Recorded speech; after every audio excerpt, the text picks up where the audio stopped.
Hey y'all, I'm the head librarian, my name is Mr. Mall, and you're watching Library Matters.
We've got a great episode for you today.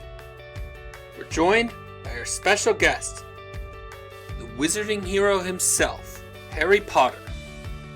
We'll be rounding out our celebration of Black History Month by shining a spotlight on great American author Alex Haley.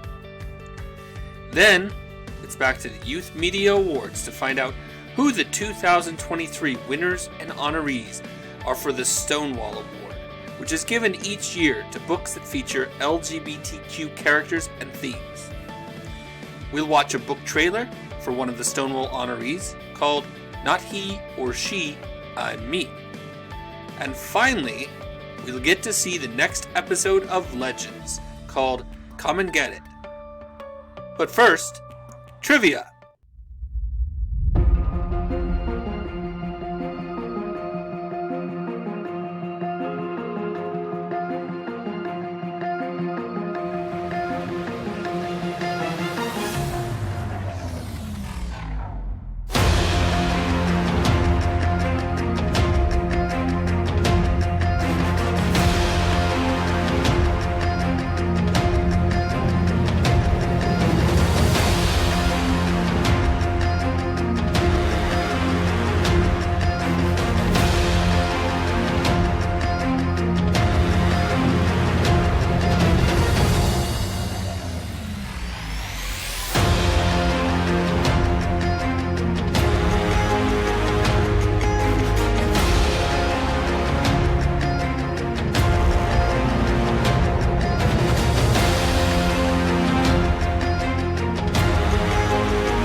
I'm here today with my guest, Harry Potter.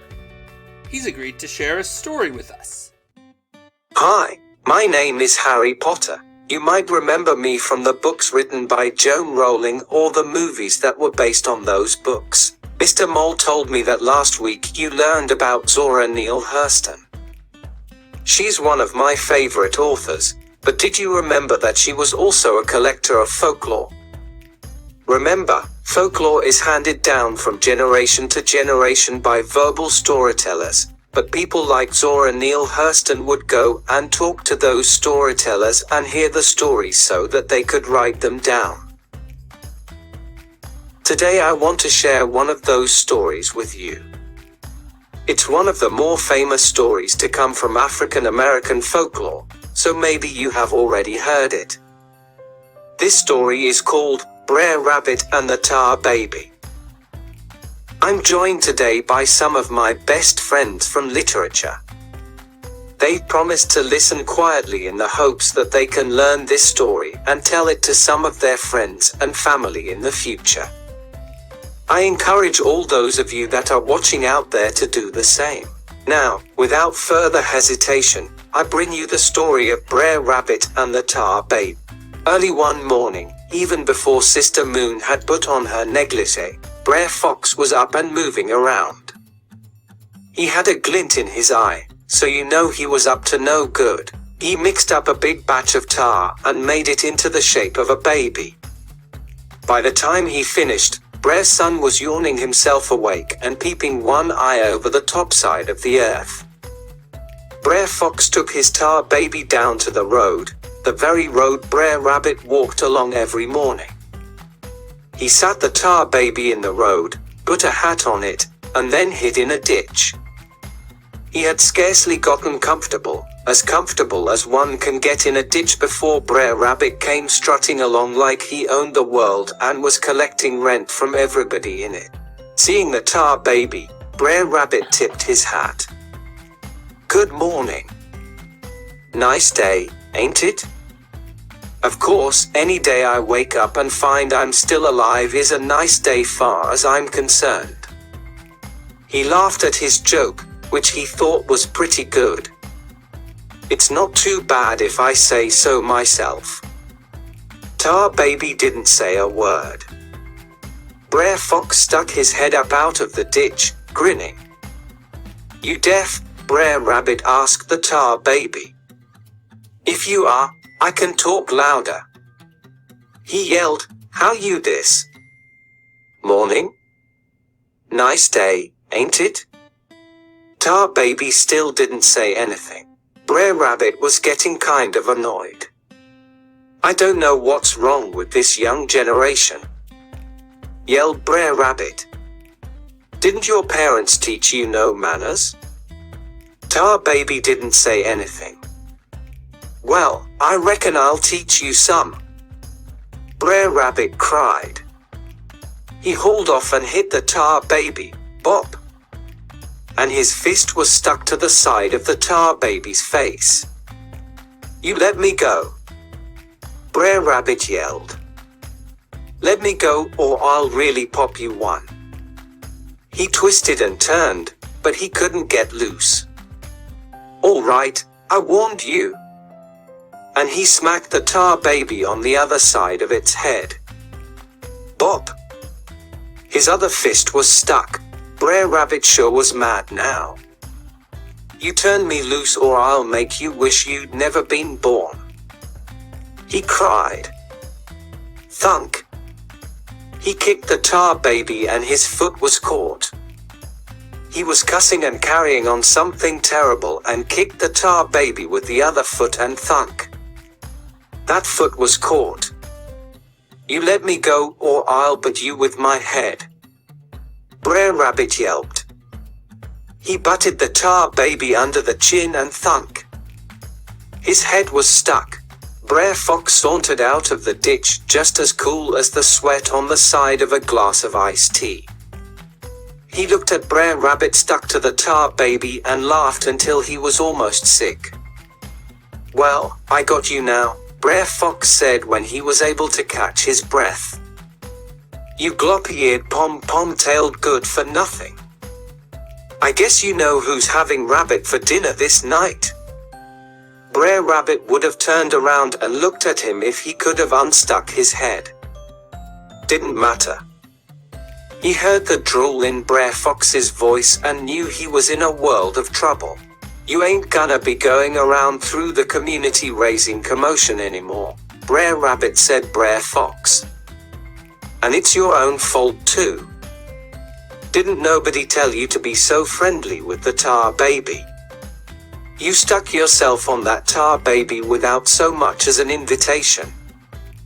There you are and there you'll be until I get my fire started and my barbecue sauce ready." Brer Rabbit always had enough lip for anybody and everybody. He even told God once what he had done wrong on the third day of creation. This time, though, Brer Rabbit talked mighty humbly. "Well, Brer Fox," he said, "no doubt about it. You got me and no point my saying that I would improve my ways if you spared me. No point at all," Brer Fox agreed as he started gathering kindling for the fire. "I guess I'm going to be barbecue this day," Brer Rabbit sighed. "But getting barbecued is a whole lot better than getting thrown in the briar patch." He sighed again. No doubt about it. Getting barbecued is almost a blessing compared to being thrown in that briar patch on the other side of the road. If you got to go in a barbecue sauce. That's what I always say. How much lemon juice and brown sugar you put in yours? When Brer Fox heard this, he had to do some more thinking, because he wanted the worst death possible for that rabbit. Now that I thinks on it, he told Brer Rabbit, it's too hot to be standing over a hot fire. I think I'll hang you. Brer Rabbit shuddered. Hanging is a terrible way to die. Just terrible. But I thank you for being so considerate. Hanging is better than being thrown in the briar patch. Brer Fox thought that over a minute. Come to think of it, I can't hang you, 'cause I didn't bring my rope. I'll drown you in the creek over yonder. Brer Rabbit sniffed like he was going to cry. No, Brer Fox. You know I can't stand water, but I guess drowning, awful as it is better than the briar patch. I got it. Brer Fox exclaimed. I don't feel like dragging you all the way down to the creek. I got my knife right here. I'm going to skin you. He pulled out his knife. Brer Rabbit's ears shivered. That's all right, Brer Fox. It'll hurt something awful, but go ahead and skin me. Scratch out my eyeballs. Tear out my ears by the roots. Cut off my legs. Do whatsoever you want with me, Brer Fox, but please, don't throw me in that briar patch. Brer Fox was convinced now that the worst thing he could do to Brer Rabbit was the very thing Brer Rabbit didn't want him to do.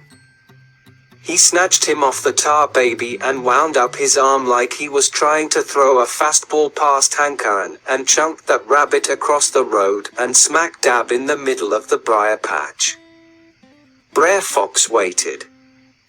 He didn't hear a thing. He waited a little longer.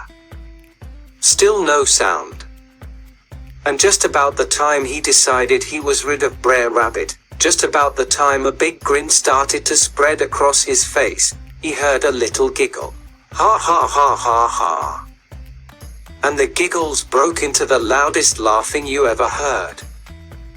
Brer Fox looked up to see Brer Rabbit sitting on top of the hill on the other side of the briar patch. Brer Rabbit waved. I was born and raised in the briar patch, Brer Fox. Born and raised in the briar patch. And he hopped on over the hill and out of sight. And that's the story of Brer Rabbit and the tar baby. You can see why they called Brer Rabbit a trickster, because he sure tricked Brer Fox, didn't he? I'd like to thank all my famous literary guests for being such an attentive audience. You set an excellent example for how to listen carefully to a story so you can remember it and maybe pass it along to the next group of folks. And to those of you watching out there, I hope you enjoyed what you heard. If you did, remember, folklore is meant to be passed on, so tell a friend, sibling, or trusted adult the story you heard here today. Thanks for listening. Harry, thank you for being on the show today. I heard you use a word, trickster. Would you care to tell us a little bit more about that character archetype? Thanks for having me, Mr. Mole. Yes, the trickster is an interesting character. You will find the character in different cultures all over the world, and the character is represented by different animals as well. Brer Rabbit is a definite trickster, but you might also find some stories that use Coyote as a trickster, or the Raven, and yes, even sometimes the Fox. That's great information from our wizarding hero from across the pond. Now I'd like to share a short biography with you, as we shine a spotlight on great American author Alex Haley.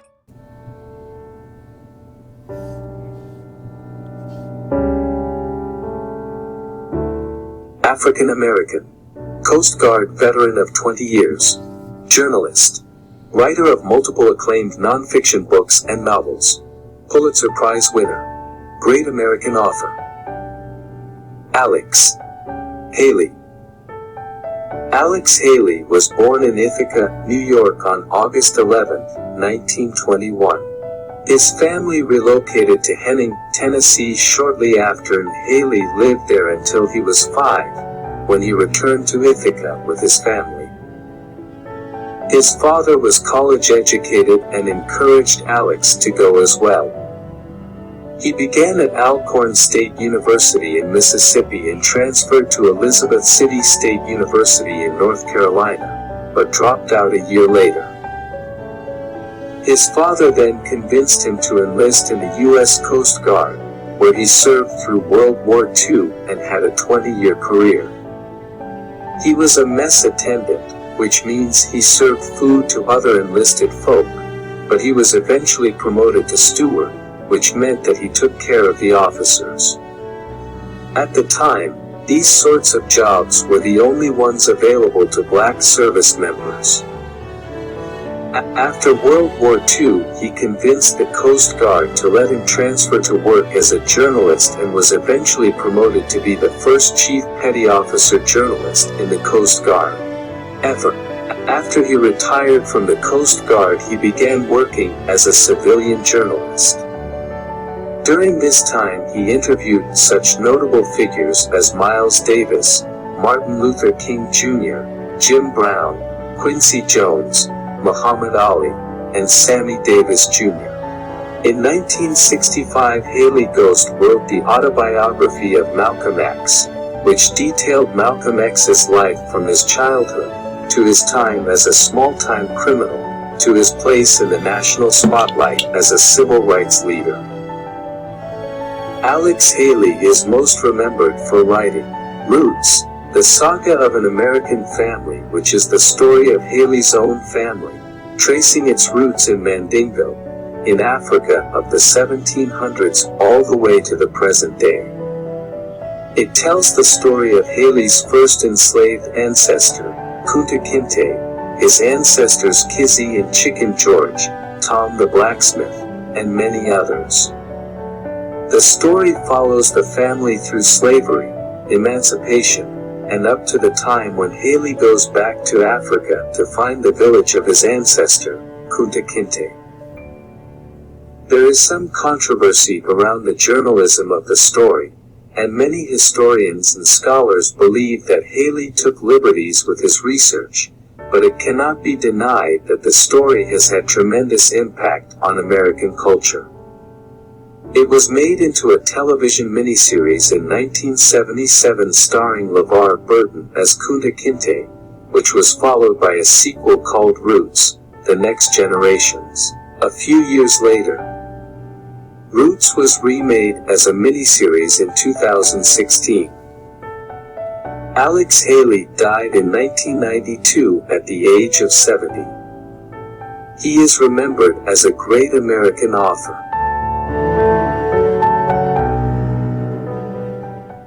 Let's head back to the Youth Media Awards to find out who won the Stonewall Awards and Honors for 2023. Remember, the Stonewall Award is given out yearly to books that have LGBTQ characters and themes. Our next award is the Stonewall Book Awards. Mike Morgan and Larry Roman's Children's and Young Adult Literature Award. Sponsored by the Stonewall Book Awards Children's and Young Adult Committee of the Rainbow Roundtable, the award is given annually to English language books of exceptional merit relating to the gay, lesbian, bisexual, and transgender experience, which we all deserve to read about. The committee chose 4 children's honor books.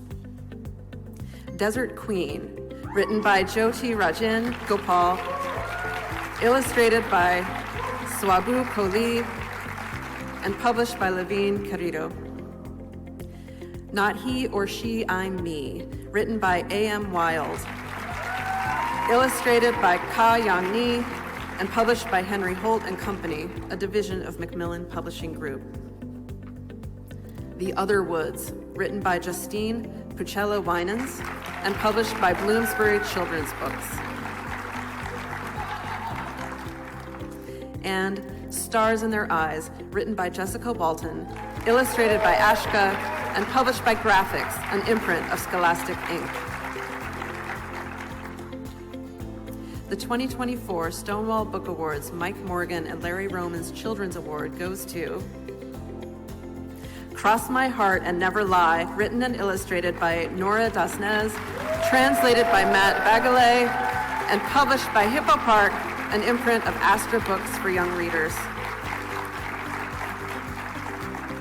I would like to thank Award Committee Chair Shira Pilarski and the committee for today's selections. Will you all please stand and be recognized?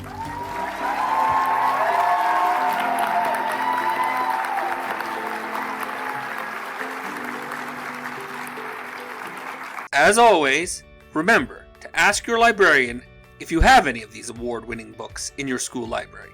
And remember that if you don't, you can always check the county library, where they usually have them. In the meantime, I'm happy to be able to share with you a book trailer for one of the Stonewall Honor books this year, Not He or She, I'm Me.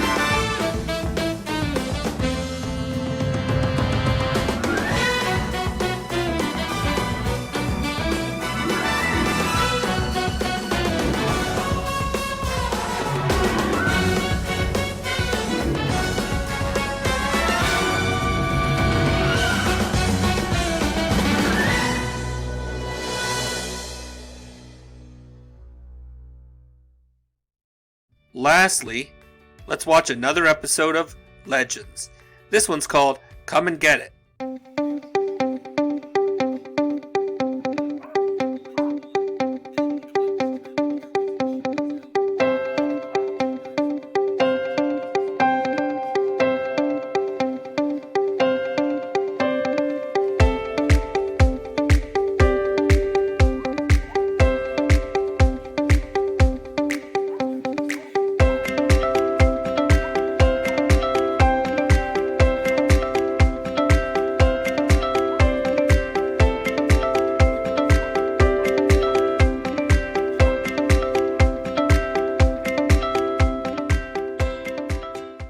I'd like to thank you all for joining me today.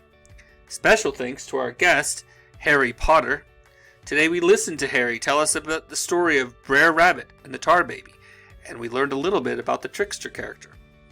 We shined a spotlight on Alex Haley, who is the author of the autobiography of Malcolm X, as well as the classic Roots, the Saga of an American Family. We learned who the Stonewall Award winners were for 2023, and we watched a book trailer for one of the honor books of that award, Not He or She, I'm Me. Finally, we caught up with another episode of Legends called Come and Get It. I'd like to remind you to submit your jokes to your librarian, and maybe sometime soon your joke will be on an episode of Library Matters in our segment called The Joke's on You. In the meantime, remember to thank your librarian today and every day.